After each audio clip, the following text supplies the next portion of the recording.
大家好，欢迎大家关注新闻看点，我是李牧阳。首先呢，说明一下，今天节目内容比较多，时间也比较长，其中包括知情人爆料中南海一带传出枪声，还有呢，中共搞全国的默哀作秀引起了民众的斥骂。另外，还有一位大陆民众写给习近平女儿习明泽的公开信。我们最初呢是考虑要把这封信放在会员区，但是后来想想，还是决定要放在公共区。一个是呢，这封信的内容对一部分人认识习和中共会有一些帮助，我们希望把这封信的影响做大一些。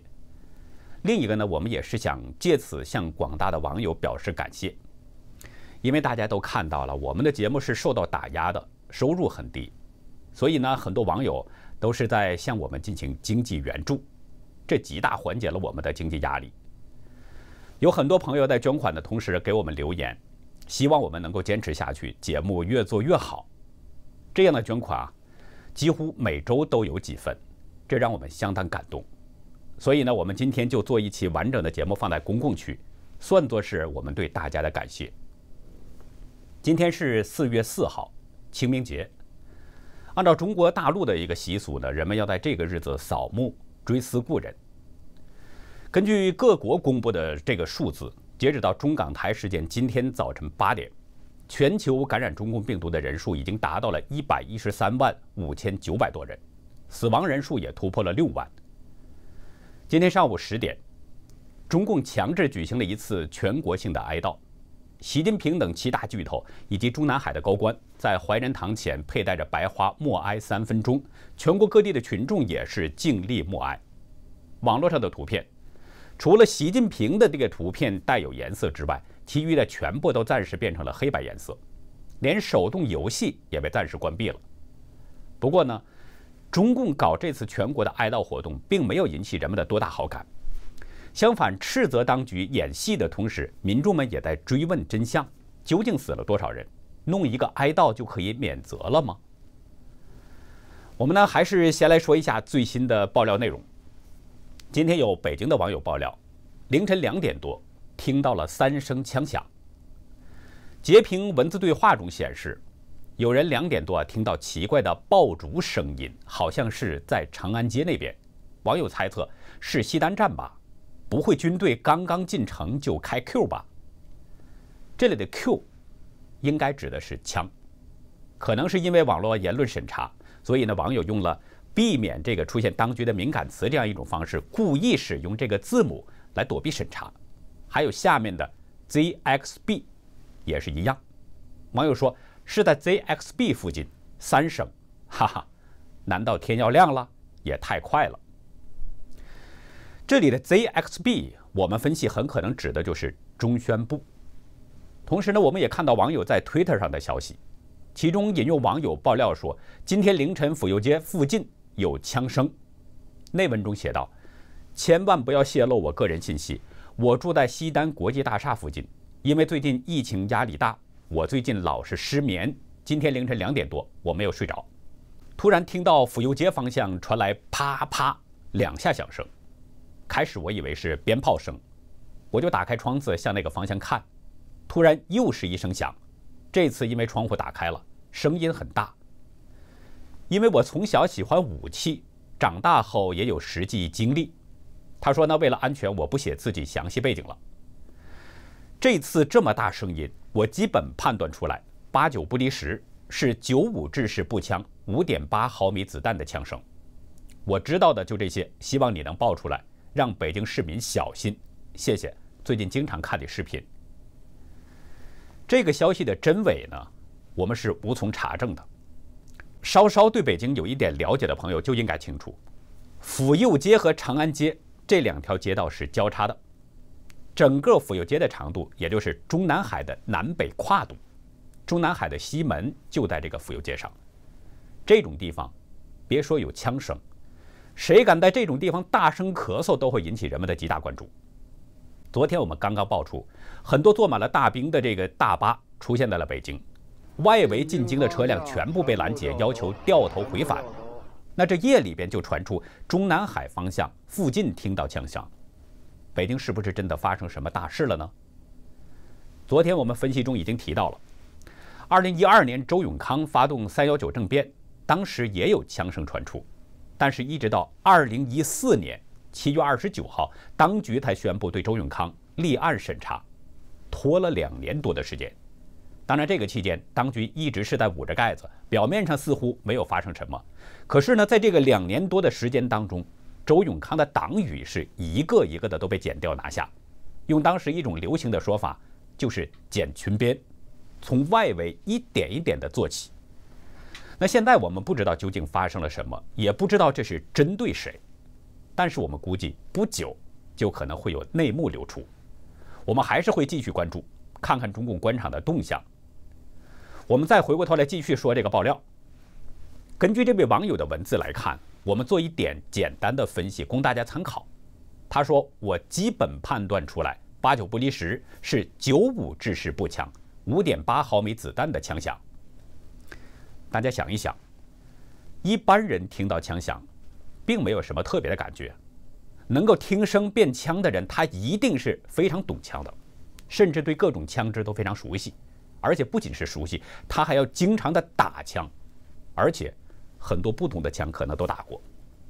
否则的话，他不可能有听到枪声就可以辨别出是什么枪，使用的是什么子弹这样的本领。这个是需要较长时间磨合的，或者说是叫训练，才有可能达到这样的水平。那这样说，这个圈子其实就可以缩小很多了。什么样的人有这样的经历呢？能够长期接触枪的人，大概有这么几类。军队士兵，这是一类，他们会经常的接触枪。但是军队士兵只是接触枪，很少有子弹。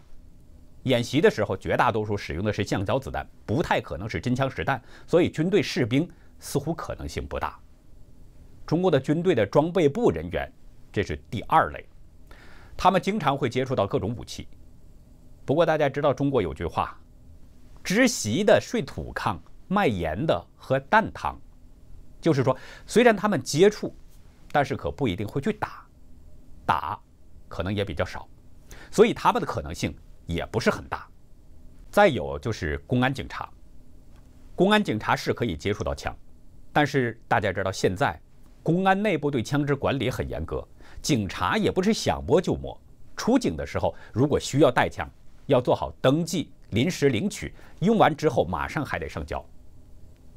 那剩下的就是中共的特警了，这部分人，他们要进行特殊的各种训练，像什么拆卸、组装枪支，还有打靶，这可以说是特警的一些基础训练。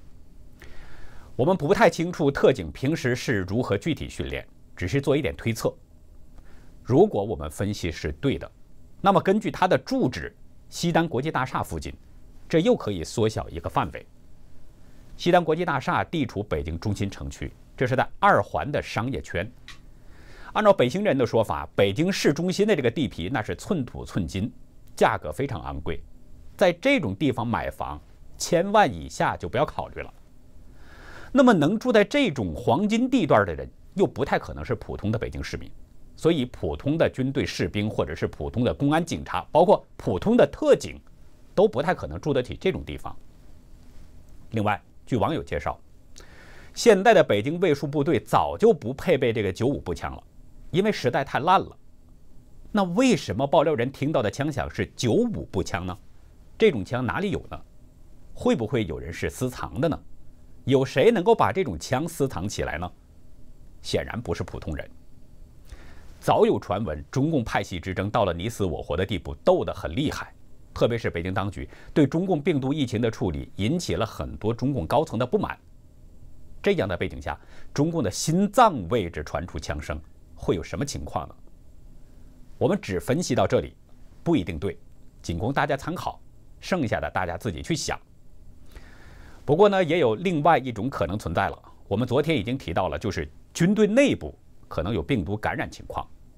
今天有一个网络消息说呢，中央警卫局发现了无症状感染患者，所以当局是急调82军进京换防。这个消息也无从查证，没有更多的资讯佐证。我们希望知情的朋友呢，能够继续向我们提供更多真实的资讯。中共病毒肆虐，仅根据各国通报的数字，现在已经有1135900多人被感染，死亡超过了6万人。全球200多个国家遭灾，使这次疫情成为2战以来对人类最大的一次冲击。其中，法国在新增确诊23100人之后，总感染人数达到了83000多人，也超过了中国大陆的81639人，排在了第5位。前5位呢，分别是美国确诊278600多人，西班牙累计确诊是124700多人，意大利累计确诊是119800多人，德国累计确诊是91000多人。至于中共通报的数字，外界始终持怀疑态度。不仅是疫情始发国，发病时间长，而且中共的信息极不透明。但是中共呢，善于美化数字，会让数字变得非常好看。而且中共会作秀，会把矛盾的焦点转移。今天在中共的系统组织之下，全国各地的群众尽力默哀，中共的血旗也是下降半旗，汽车、火车、船舰还有防空警报同时鸣响3分钟。武汉市区红绿灯在这个时间全部都调控成了红灯，一切车辆停止行驶。据央视报道说，上午10点，习近平、李克强等7大巨头和中南海的其他高官，当然还有近期传闻和习把关系搞僵的王岐山，这些人都佩戴着白花，在怀仁堂前进行默哀。这些人一个个神情凝重肃立。这些人神情凝重肃立，会不会与枪声有什么关系呢？这个不知道。反正这些人稍稍是弓着身子低着头，看上去挺严肃。网友看到这一幕，几乎是一面倒的进行斥责、作秀，没有人性。有网友表示：“讽刺不？说实话，我发出来都觉得恶心。”有网友说：“刽子手在缅怀被害者，除了恶心，还很黑色幽默。”还有网友说：“演戏，我们是认真的。”也有网友比喻：“奴隶主哀悼奴隶，狼哀悼羊，屠夫哀悼猪。”如同黄鼠狼给鸡拜年一样的逻辑。另外，也有网友斥责，自己做的孽还能装成这样，也只有他们了。这群魔鬼个个都不是父母养出来的，根本就没有人味儿。中共领导人演戏，他还需要群众演员，发动了全国的民众。有推特视频显示，地铁上的乘客也都起身，静静地站立。另外，中共外交部的官网上，除了习近平和李克强的照片是彩色之外，其余的照片全都变成了黑白色。网络游戏也停止了服务1天，理由是哀悼抗疫烈士，禁止在当天进行网络游戏娱乐。有网友呢今天给我们发来这个邮件说，9点多，女儿拿着手机过来告诉我，今天的抖音不用看了，一打开都是这个。这个是什么呢？网友说，铺天盖地的有关武汉肺炎救助的感动新闻，翻一页是，再翻又是，再翻又是。网友在邮件中说，邪党的宣传战又开始了，看看确实挺感动的，用铺天盖地的感动宣传掩盖体制不灵、死人无数的真相，邪恶呀。有网友还发帖说，今天是党定哀悼日，墙内很多网站页面都是灰色的，连一个小游戏都宣布停服默哀。凶手杀了人，还要强制奴隶不得快乐，这将会是历史上由中共制造的很经典的亿万个讽刺画面之一，连荒诞剧里清醒的主角们也司空见惯了。楚门没有打开天幕，他继续平静地跑日程，伟大演员诞生了，我们做到了。其实想想，北京当局搞全国哀悼这件事儿是挺奇怪的。为什么这么说呢？大家想想，北京要求全国默哀，肯定是为病毒夺走生命的人了。按照中共通报的数字，中共病毒在中国大陆感染是81639人，死亡是3326人。一分为二的说，在单个的灾难中，这个死亡人数在中国其实并不算多。在这儿呢，需要说明一下了，免得被五毛歪曲。我们只是做一个比较，为了让大家看得更清楚、明白一些，所以呢，我们没有对中国人的任何不尊重。我们真心希望每一个人都能够平平安安，不要在任何的灾难中失去生命。失去1条生命都是巨大的损失，更别说3000多条生命。但是一分为二的说，跟其他方面的死亡人数相比，这个数字真的不算大。很多人知道1975年8月的河南驻马店崩坝事件，中共官方数字显示死亡人数超过了20万，中共连提都不提。2008年的汶川地震，中共公布的死亡人数是69227人，中共没有对任何人进行追责。那跟这些相比，中共这次通报的这个病毒致死人数简直是微乎其微。那么中共为什么不为这2项死亡的中国人默哀呢？这不奇怪吗？是不是北京当局也觉得这次疫情中的死者死得太冤了呢？国内外追责的声音是不是太大的缘故呢？其实我们说过多次了，中共通报的这个死亡数字之外，还有很多没有被统计的，比如那些始终得不到确诊就被拖死在家中的，还有那些死在街道上的、路上的，那些跳楼的、跳桥的、上吊的。如果把这些都统计进来，死亡人数将远远超过现在的3000多人。台湾殡葬达人冬瓜郭东修的儿子小冬瓜郭宪宏最近呢在节目中透露，从2月底开始，陆续有大陆的台湾商人通过各种渠道跟他联系，要定制尸袋。他说当时都是几百个，现在近期出现了10万个、15万个，最高的是20万个，而且要的是急单，一定要快，说3个月都等不了。他说这种情况只在南亚大海啸的时候出现过。小冬瓜郭宪宏透露的这个情况不可能在中国大陆是完整的情况，但是已经可以管中窥豹，说明中国大陆在疫情中死亡的人数非常惊人。真实的数字恐怕只有中共内部人知道，也只有等到中共倒台之后，这些数字才有可能见光。尽管当局还在掩盖隐瞒真相，但就目前来说已经相当惨烈。所以呢，北京要做作秀，继续欺骗百姓。总的来说，北京是有2个目的。首先就是要转移人们的情绪了，因为这次疫情造成的人员伤亡还有各项损失都太大，损失惨重，中国民众的愤怒情绪已经到了临界点。人们对中共的批评指责从来没有现在这么强烈过，那这一点中共是有感觉的。中共这么演戏，试图呢就是给百姓造成一种假象，政府是为民负责的。其次呢，当局这么做可能像是一种自我惩罚，就相当于我自我罚酒3杯，用这么样一种做法逃避应该承担的责任。就是说当局可能不再追究责任了，这个事儿就这么过去吧。不过呢，时事评论员秦鹏认为，尽管中共在努力地转移人们的事件焦点，安抚百姓的情绪，但是中共一次次重复这种动作，草菅人命之后弄虚作假，早就让中国百姓看透了中共的无耻。这次的演戏虽然强迫人民参与，但是效果并不好，甚至是适得其反，激起了人们更大的愤怒。秦鹏指出，中共最初隐瞒疫情，欺骗百姓，人不传人，可防可控，结果病毒大面积扩散，肆虐全国，现在又蔓延到整个世界。这种罪恶不仅中国百姓要追讨，世界各国也都不会善罢甘休。中共必须要为他制造的人祸负责。那接下来呢，我们就跟大家分享公开信，这是一位大陆的朋友亲笔手写给习近平女儿习明泽的公开信。不过呢，我们考虑到安全问题，我们还是决定不公开这位朋友的手机，只是把这个信的内容读给大家听。这封信呢，逻辑很清楚，要表达的意思也很明确，对习和对中共的体制都有着清晰的理解和认知，所以我们基本上没做改动，只有一个地方，就是信当中用了春节这个词，我给改成了中国人传统的叫法过年。因为春节这个词儿呢是中共给弄出来的，中国人传统的叫法就是除夕或者是过年，其他地方我们都保持了原文不变。现在就读给大家听。致习明泽小姐的一封信。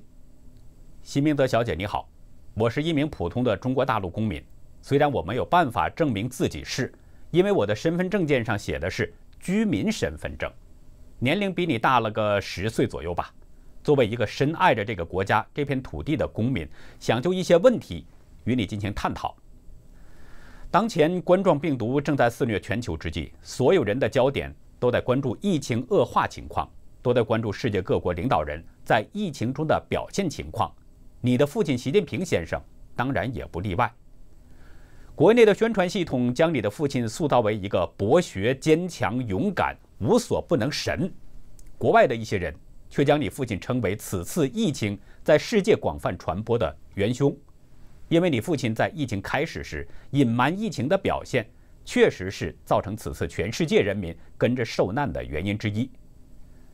关于这两种完全不同的观点，我想和你谈谈我的看法。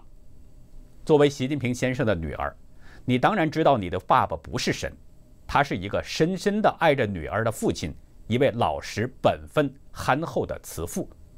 你也很清楚你爸爸的管理水平，因为你接受过良好的西方文化教育。你可能会奇怪，我是怎么知道他之前是一个老实本分憨厚的父亲？我判断的依据之一是你爷爷就是具有那种品质的人，其次是我的脑海中出现过一个问题：如果现在的领导人是在秦城的那个帅老伙子的话，他应该不会放过你们家庭吧？我觉得他大概会是下重手的，应该会比你爸爸对他更狠。所以呢，我判断你的父亲是那样的人。我想你注意到了我的用词，我说的是之前。你可能会问，什么时候之前呢？那我告诉你吧，在你爸爸成为实际的领导人之前。我想你对于这美的感受应该是非常明显的吧，尽管它表面上看起来还是跟以前差不多。你可能会感觉到奇怪吧，为什么你的爸爸会有这样的变化呢？下面就让我来为你分析分析吧。你爸爸通过自己多年的隐忍、低调、顺从、厚道的特质，在共产党内各派斗争中安全地生存了下来，并且通过自己的这些品质，让共产党内以江派、团派为首的各党派相信你的爸爸是牲畜无害的，是值得各方信任的人。所以呢，他们达成了妥协，一致同意让你的爸爸出任政府领导人。这个过程，我相信你也是很清楚的。你的爸爸成为领导人之后，一切都变了，因为他清楚地看到了前任胡锦涛先生10年小媳妇当的是如何的狼狈与心酸。所以呢，在他坐稳了位置之后，就联合团派开始反腐，清洗江派人马。因为你爸爸很清楚威胁来自哪里。在此过程中，你爸爸得到了幸运女神的垂青，王立军这个猪队友给你爸爸送来了神助攻，你爸爸将他的对手斩于马下。可是你爸爸却在将对手送入秦城之后，却没有乘胜追击，将对手身后的老板江泽民、曾庆红放过，并与他们达成某种妥协。但是对于政治家来说，这不见得是好的事情。在没有彻底肃清党内各反对派的情况下，你爸爸开始了造神运动，开始修改宪法，终于如愿以偿的成为了中华大地上的最后一个皇帝，也是目前地球大家庭中为数不多的皇帝之一。你爸爸可能没有注意到，地球村发展到今天，当皇帝虽然可以满足自己的很多愿望，但是下场目前看都不太好。比如卡扎菲、萨达姆，甚至是将来的金正恩，你我都会看到的。好，聊了一些之前的事情之后，我们再来聊聊当下的情况吧。当武汉市政府将有关冠状病毒的报告通过国务院呈到你父亲手里的时候，你爸爸应该是觉得这些人太小题大做了，因为你爸爸也没有这方面的经验啊。同时又由于你爸爸是一个非常传统的人，并不想破坏良好的过年气氛，所以就压了下来。在你爸爸成为最高领导人之后，他在中美贸易战、香港问题、台湾问题、肺炎疫情等等一系列的问题的处理，都已经明明白白地告诉大家，你爸爸真的是只有小学文化。这儿有一个备注，他说呢，我绝不是歧视小学文化的人。然后信中接着写，你爸爸是局内人，用防火墙锁住民众的同时也锁住了自己，他并不知道自己真的是只适合做一个邻家的叔叔伯伯。你爸爸应该还是沉迷于身边的佞臣如王沪宁之流对于自己的吹捧，却没有发现自己的身后已经是万丈深渊。你可能会觉得我有点危言耸听，请你别着急下结论，请你换位思考一下，站在局外人的角度看一下，国内各反动派蠢蠢欲动，随时准备借此疫情发动政变、军变，置你们全家于死地。国际上本来就已经很孤立了，仅有的几个朋友在这次疫情中也完全明白地看到了他们的嘴脸。这次泛滥的疫情已经造成了不可估量的财产损失和生命损失，疫情过后的追责将会是排山倒海般的力量袭来，所有因此次疫情影响的国家会形成全世界大联盟。试问一下，你的爸爸能够承受住如此强烈的内外夹攻吗？如果能承受得住的话，那他真的不是你爸爸了，他真的是神了。为什么会造成如今凶险的局面呢？最主要的原因是，因为你爸爸通过自己的努力，成为了一个非常邪恶的叫做共产党的组织的领导人，成功的与这个组织捆绑在了一起，而这个组织却是靠着撒谎、欺骗、假大空等等手段，迎合了国内部分未开化的民众。然后他为了维护自己的统治，又开始给那些民众洗脑，成功的将共产党体制的恶与个人内心的恶部分完美结合。具体统治洗脑方法，请见商鞅的愚民武术，让骗人的人和被骗的人双方都深信不疑，让整个中华民族成为了这个地球村的怪胎而不自知。实际上，共产党体制统治与中国之前封建王朝对于中国民众的统治没有根本性的区别，与清、明、元、宋、唐等国名没有本质区别。实际上我心里是认为我们应该叫共国，它只是管理着一个叫做中国的超大型小区的物业公司，你爸爸就是这个物业公司的经理，这个物业公司欠下了业主们的累累血债，几千万上亿的冤魂正在过来索命的路上。这样说你可能觉得我迷信，可是无神论者给医院取名为火神山、雷神山，又如何解呢？我小时候接受的教育也是共产党教育体制教育出来的无神论者。可是当我带着我的儿子在动物园里玩的时候，我指着猴子对我儿子说，我们人类就是由那些猴子变来的。我儿子问我，爸爸，那我们把那些猴子变成我们这样子的人，来看看他会是什么样子的，好不好？我傻眼了，我应该怎么回答？你可以帮我回答吗？一个3岁小孩都可以揭穿的谎言，我们却一直当它是真理，不悲哀吗？我儿子像不像《皇帝的新装》里面的那个孩子？我的孩子唤醒了我。我买了个地球仪看了看，才明白原来无神论的国家那么少，而我们的面积、人口都是其中之最。我并没有和他们一起骂你父亲，因为你爸爸也是这个体制的受害者，估计海外的会骂死我了。虽然他通过这个体制得到了很多东西，我深深的明白，如果继续这样下去的话，你的父亲会和共产党体系一起摔进历史的垃圾堆中。但是你的家庭和中国无数的家庭将会遭受巨大的磨难。你可能会问我，怎么解决这个问题呢？这也是我给你写这封公开信的最主要目的。你的爸爸由于他自己自身成长环境与性格方面的局限，他已经走不出共产党这个体系给他设下的迷局，而他最爱的人是你。某种程度上，我觉得他爱你可能超过你的妈妈，所以我建议你以断绝父女关系的名义逼迫他做一下决定。要知道，当年蒋经国先生也是被一颗子弹打醒的。